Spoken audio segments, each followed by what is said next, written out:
In this demonstration, we will walk through the process of creating a stock adjustment template in Unity. This feature allows you to avoid any discrepancies between the actual physical stock and the recorded stock, as well as to keep a record of track adjustments. To start, go to Inventory in the main menu. Click on Templates, then select Stock Adjustments. This window also displays all the existing stock adjustment templates for your node. To add a new stock adjustment template, click on the plus button.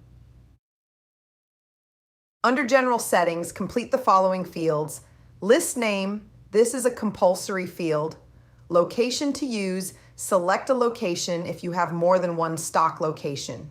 You can also tick View Product History plus Details and Print Adjustment Report if required. Once done, click Next. In the Products section, select your preferred list type and department group from the drop-down. Tick the checkboxes for products you want to include.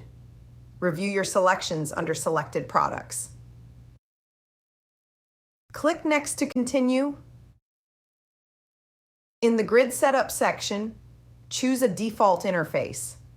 In Adjustment columns, click on the plus button, select the adjustment type, and tick the checkbox Require Reason and Require Employee. You can also set a default reason if preferred.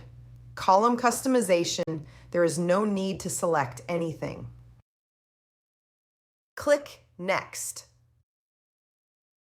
Finally, in the Permissions section, choose which roles have access to this template. Define which roles can finalize stock adjustments and add products. Once everything is set, click Submit to save your template. That's it! You've successfully created a stock adjustment in Unity. For further guidance, see our other tutorials and user documentation.